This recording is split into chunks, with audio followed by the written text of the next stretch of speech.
And a good day to you. I am Tommy Parker on the Vicksburg Today Inside Up Vicksburg Daily News. On Wednesday, April 7th, Mississippi's Lieutenant Governor Delbert Hosemann visited the city of Vicksburg. He held meetings with our legislative delegation, city and county officials, as well as economic development officials. They toured several sites around the city. As I'm recording this, it's Thursday afternoon, April the 8th. Earlier today, I was able to catch up with Lieutenant Governor Hosemann. Here's what he had to say on many projects that are ongoing and were recently funded by the Mississippi legislature.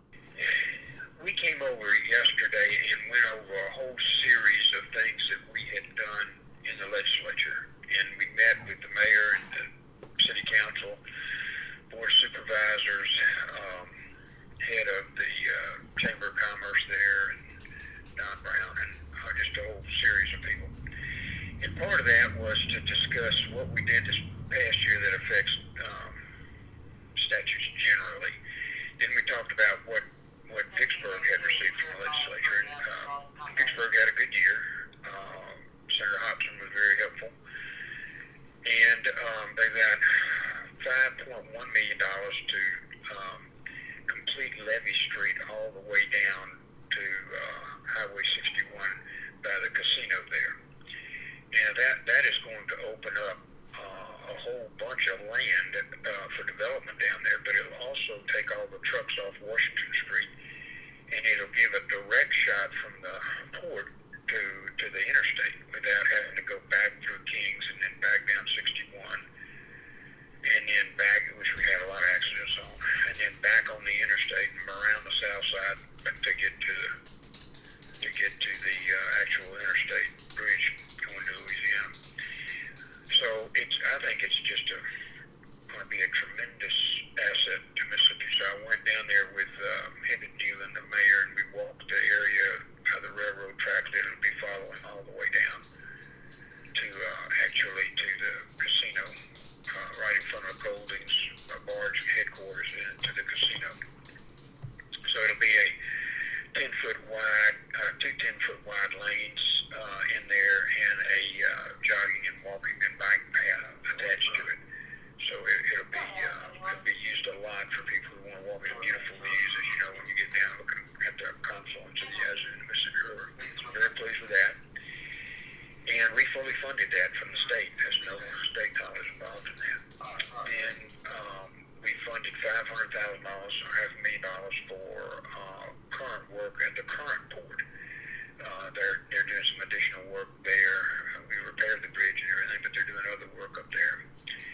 And we funded $325,000 for a study, environmental impact study on the possible Southport location, which is down near Baxter Wilson. And I have been in meeting with and contact with Entergy about Baxter Wilson, and it's scheduled to go into I guess it's a silent, about how long the remission, about 2 years out, I think. And of course we want them to refurbish and continue on with that particular generating plant. And so a lot of the land that we're talking about on the Southport location really is actually owned by Entergy. So all three of those occurred, in addition to a number of other matters that are positive are going to affect the city. We did a teacher pay raise, as you know. We added additional money for, we actually doubled the money for early learning collaborative work. Just a lot of real positive things. And then I wanted to hear from the city what their needs were. And one of the things that was of salient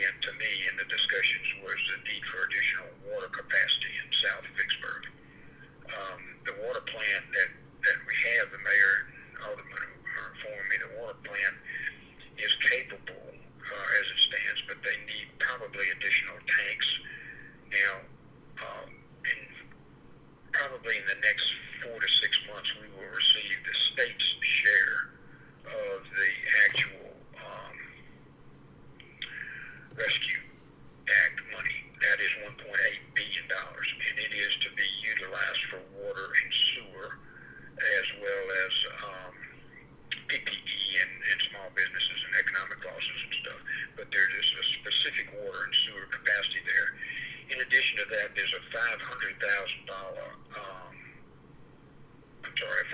million water assistance fund that you can apply for additional funds from the federal government. And those two would be available to Vicksburg, and we discussed with the mayor that when our money is coming in and how he assesses the needs for infrastructure, particularly water and sewer in Vicksburg. That was a major part of our discussion yesterday. So we anticipate the state will have additional funds to assist, and of course we want to use as many federal dollars as we can without using our state money. And that's in addition to the money that Vicksburg will receive from the Rescue Act directly, and Warren County will receive directly. So Dr. Holland and I visited about that. Do you know how much that is? I can look it up for you. Do you know how much it is? So let's see what Vicksburg got. Under my calculation, preliminary now, these may shift a little bit, but this should be pretty close. It's done on population. Vicksburg City, 4.88 billion. Okay. 4.88 million is an initial calculation. That's a direct payment to them. In addition to everything else I've been telling you about. Of course, I was discussing the state side of this money and how we're going to spend that. Warren County did exceptionally well in the legislation. Let's just put it that way. On another matter, where do you see this medical marijuana thing landing? We'll find out after April 12th. They have the hearings next week, and the Supreme Court will probably rule out 6 weeks or so. And if it's approved as constitutional, then the Department of Health will have to determine a lot of things. We had to add 34 new employees to the Department of Health. That wasn't in the constitutional amendment. We had to arrange some way to get money back and forth between the Department of Health and Finance Administration and the Department of Agriculture. So we did legislation to allow them to have the assistance they need to operate it, similar to the bill that was passed by the Senate as a stopgap. If it was declared illegal or unconstitutional, then we would have a bill in effect to bring forward medical marijuana without having to go back again. So that did not come out of the House of Representatives. So if it's declared unconstitutional, there'll be no medical marijuana in Mississippi unless the legislature decides to do so next year. And that was not well thought out by the House, I thought. The bill that we had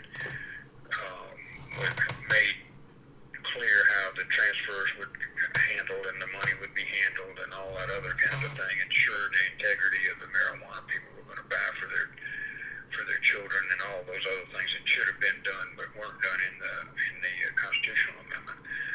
And we could have proceeded on if it was unconstitutional. We'd have had a law in place. The law said that if it was constitutional, the law would not take effect. So it was a stopgap measure. And for some reason, the House just decided they didn't want to protect people with medical marijuana needs, like autistic children or coma victims. That wasn't very important to them. When we offered an alternative, it was if it would go into effect, which would only go into effect if it was declared unconstitutional. So we'll see. If it's declared unconstitutional, then there's no medical marijuana in Mississippi.